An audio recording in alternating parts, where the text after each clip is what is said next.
Ouais, l'audio de l'année, vision 2012 à la fanatier.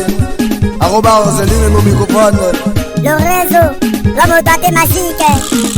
Eh, ça a douté quoi. Bon, c'est le combo, c'est pas qui les met, oh bébé. Oh, putain, merci. Hey, bon, c'est le combo, c'est pas qui les met, oh chérie. Alors, il putain, merci. Bolokosa kama tabita ne pata semi. O bote lokoso fokio, uta merci. Depuis mon côté ne sama pata semi bote loko boto foki le me o. Jama ibuta merci. Me yebula kojo nu me no mishalaye. Me yebula o, me no bolesi. Ebe ma me buta bosie.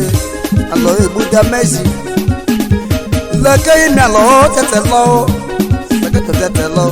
Akokwa he keke. Lọ́kẹ́yì sẹ́tẹ̀tẹ̀ lọ́wọ́ lọ́mọ ọmọ bá kéde o oyè òkú ayé kéke màgòbẹ́rẹ́ dídì o nà lọ́jú Lorenzo nà lọ́jú ìyásíkìmù yìí lánà o nà lọ́jú sẹ́mẹ́ o síjọ́ àgbẹ̀ mọ́ là yẹ síkẹ́jọ́ lọ́jọ́ wo lọ́tẹ̀ mọ́ là yẹ mẹ̀sì fún sí ló mọ́ là yẹ o. Aja mai bole mezo fosi o wo mezo fosi mete ho bomi agote me manla mete ho bomi o ku so beye mejo o kai mete me ku ima mezo se o jamai me boye be o erike sane na loju ko bide atoboye na loju se me o ku sanjile ijo na kunko kaku ko mo me boye be o. Oh, comment joli garçon. Je m'en vais Romain. Ben là, on est ce Massimo. Mais y'a l'eau, t'es même là. Le côté ballon fait mais oh, t'es même là. Le côté ballon fait mais oh, t'es même l'eau. Si tu as au moins la yao, on la yao et les coumets.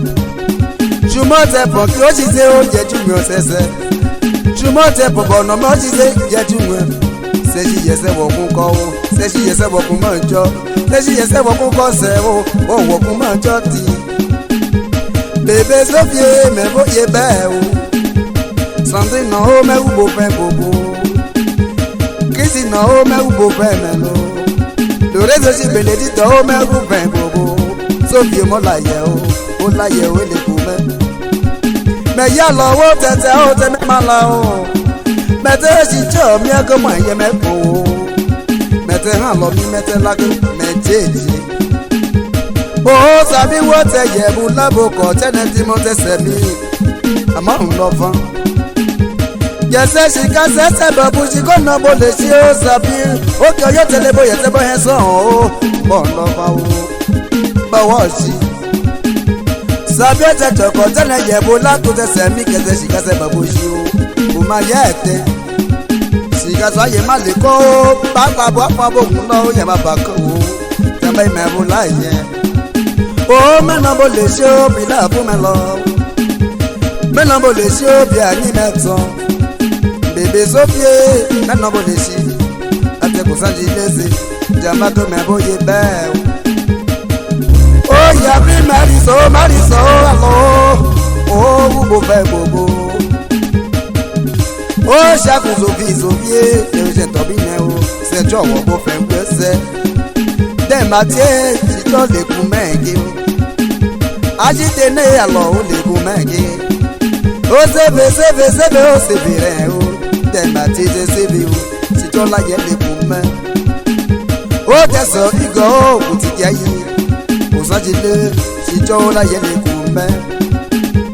Bibilo, ko sanjile, o joko bayi, jamba me boye be.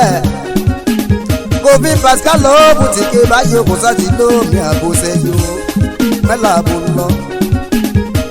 Ate o koya Sophie, la ye le kumeke.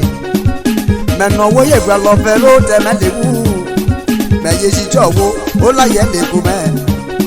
Ati TV jo ese mi o bote la ye o keze te bobo ji o mo wo mente abakle ma so o se bi wen o te mo bo le si o ko jone boloko wo bo laye ese shikase boboshi o ma shikase o mete o Clémence apa Clémence o oki ibo o san shile o aniko azobelo mekwane mo iye ka azobelele tijo Laetitia o mewu fe bobo David dọlọjọ o David la rose jama iwọ ọmọ ẹ o ne o itamo Marie o ne kwame tamo Marie David ne o mọlọyẹ o bòtọ kwalẹ la rose mẹ bóyá bẹ́ẹ̀ o yàbò ṣe ráyé mẹ́wù bò fẹ́ bòbò ọkọ̀ ṣoko ṣìjọ́ o tẹ̀mẹ́ lè wú tẹ́mẹ́tẹ́mẹ́ àkúpẹ́lẹ́ o tẹ̀mẹ́ lè wú. Kasaro akubele sokuba yi papa bọdọ hôpital lọ corridor 56e lọ mẹbóye bẹ́ẹ̀ ó bọtí akubele kọ o síjọ láyé o ilé kùmẹ o ó bọtí tẹngọbọ lẹsẹ o ṣàṣòfìyẹ o láyé o ilé kùmẹ o makobero e nà lọ jose mẹ ó kọ tí ọ̀nẹ́ nẹ̀yọ́ lágọ̀mẹ́ náà lè sí. ṣùgbọ́n wọ́n tẹ̀ bọ̀lọ̀nà mẹ́ o bọ̀lọ̀kọ́ ò bọ̀bọ̀nà mẹ́ o àmọ́ ṣiṣẹ́ ṣìkété bọ̀bọ̀nà mẹ́ máa ta kọ́lá yẹ o bọ̀sọ̀bà wọn sọ bàmá yẹ ẹ̀fẹ́ nu ó mẹ́kọ́ àlọ́mọ ó kéwú kégbẹ́ ìsànáyé kàdá farakiye náà lọ́jọ́ ṣe mẹ́ apẹ́tọ́ náà lọ́jọ́. Apecho alese na loju Asa evika o la chamonte Mama me boye be Sofie me bolaye Bébé Sofie me wo bo fe bobo Sofie